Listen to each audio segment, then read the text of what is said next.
Android N's name is revealed, upcoming HTC Nexus device rumors, and Amazon Prime Day returns. That's what I like.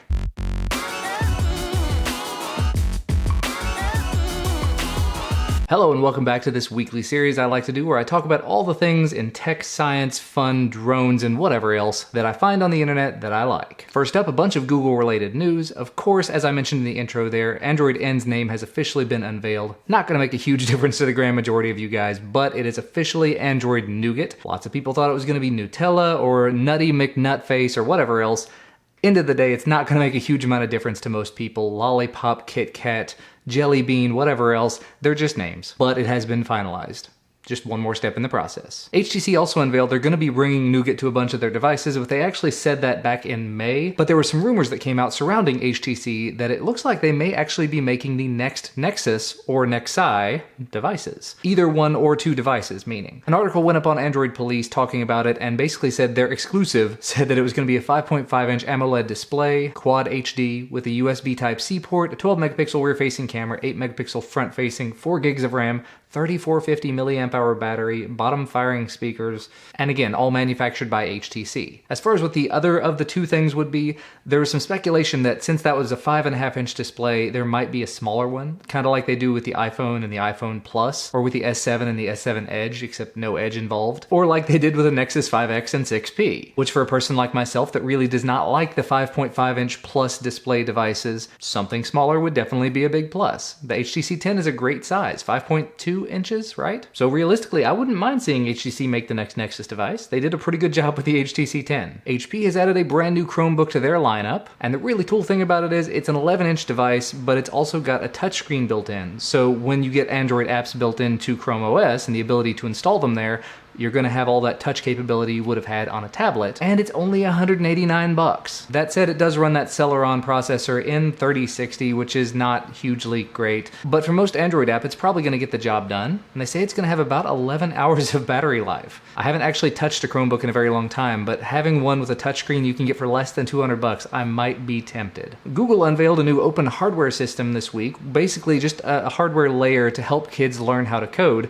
And the first thing to go into that hardware system is what they're calling Project Blocks. It's an open set of hardware that you just piece together in order to make things happen without having to actually write any code. The individual components themselves would be supported by code, but the kids wouldn't have to write it. So you'd get a knob, and the knob would do knob things. An arrow would make things do arrow, whatever direction is. There's a video over on YouTube you can take a look at that goes into it in detail as to what those sort of things can do. I think it'd be really cool to check that out at some point, so be on the lookout for that. As more information becomes available, I'll make sure to let you know. Google also made their Expeditions field trip app available, so if you wanted to go on any of those VR-style field trips that kids have been able to go on in the very recent past, as long as you've got a device that's capable of doing it and a VR headset, now you can join in. And you have to be running Android. Moving on, bunch of Amazon-related news. Let's pile all that together. As I mentioned in the intro there, Prime Day is now officially going to be a thing. Wasn't really all that great the last time, but on July 12th they're going to try it again. They say there's going to be more than 100,000 deals on that day for more than 10 countries, so I'll be on the lookout for it. I'm really interested to see what they're going to come up with. Can't turn down a good deal. Speaking of a good deal though, Amazon is also stepping into the cell phone game. They've been selling phones for a while now. They actually had their own phone, the Amazon Fire Phone, and with all of their tablets and everything, they have an option to build in ads if you want to get it a little bit cheaper, so Amazon gets a kickback on all the ads on the other side. Well, apparently they've worked it out with some of the manufacturers such that they're now able to sell phones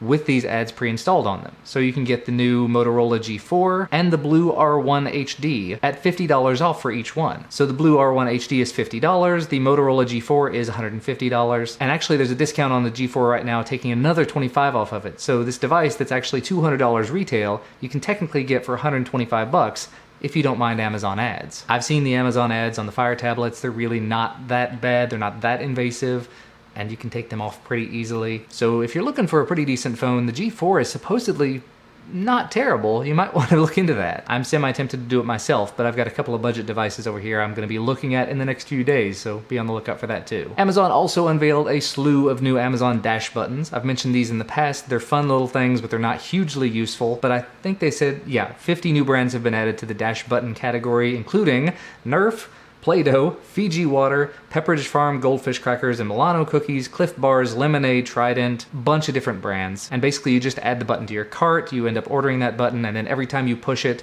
it places an order for you. You have to confirm it and everything, so your kids can't just go nuts pressing it. And because the button does cost money, your first order using the button, you get that money back. So that's pretty cool. But yeah, they've got about 150 of these Dash buttons now, so if you've got anything that you just order on a regular basis, you might want to check it out and see if it's supported by Dash. And if they are still hackable, you can always get one for that too. And if you are looking for things to buy and you have not yet bought a Galaxy S7, the S7 and S7 Edge Unlocked are now available in the US. According to the article over on Techno Buffalo, they work on any US carrier. They don't have any bloatware on them, which is beautiful. You can put any SIM you want into them, so if you go internationally or something, you're not going to be locked down to AT&T or T-Mobile or whoever. But they're not cheap. They do come in at $670 for the S7 and $770 for the S7 Edge. That's the 32 gig base model, bottom of the barrel, which is a little high, but you can find it on Amazon, Best Buy, eBay, Sam's, and Target.com. So if that's something that you're interested in, I'll put some links down below. Now, there were a few robot/drone stories that I'm going to throw all together here. Anki, the people who created Overdrive, it's basically a game mixed with physical stuff. So you've got the cars that drive around the track and you're controlling them in the game on your phone. They're working on a new device, a new personal robot that's about this big, and it's called Cosmo. It's smart, it's learning, you can play games with it. It comes with these 3 little blocks that they interact with. I'm still trying to figure out exactly what it's for and what you would do with it, and it costs about 160 bucks right now. It's going to be 180 bucks whenever it makes it to stores. So it looks like an interesting toy, and all the little digital emotions it seems to show, all of the expressions it seems to have, are interesting and a definite step forward in making robotics a little more accessible. Just, again, I'm not really sure what it's for, but still, you can always find it over on their website. They are working on the pre-orders for it right now, expecting to ship in October. Another very interesting sort of robot is called Pillo. According to The Verge, it's an ambitious pill dispenser. I only mention this because I thought it looked kind of cute, and personally I take a fair amount of pills every day, multivitamins and other things like that, allergy pills. And the whole concept behind this is it's a little robot that can recognize your face. You program into it what pills you take, when you take them, the regularity and everything, and it's supposed to be able to recognize your face just by looking at you and say, here's your pills for the day, and spit them out of its little butt. But they are running over on Indiegogo right now, and it starts at 269 bucks. It's going to be $599 whenever it is all said and done. Right now, just looking at it at the moment, they're at $50,000 raised. They're looking to get $75,000, but it's a flexible funding.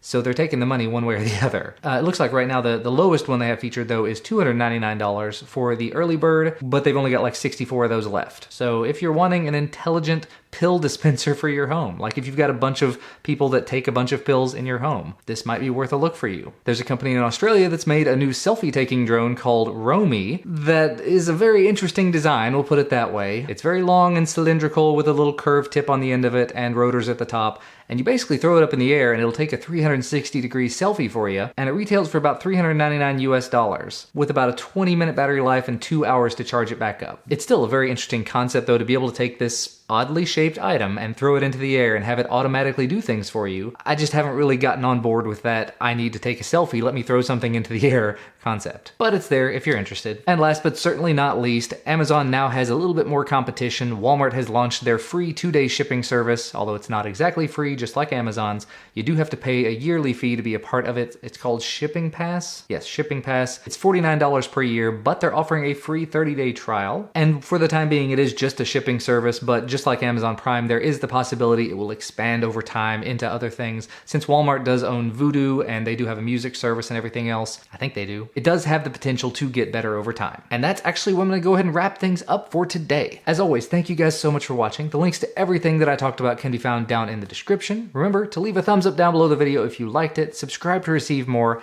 Have a safe and happy holiday weekend if you do celebrate the holiday. Otherwise, just have a great weekend, and I will see you again next time.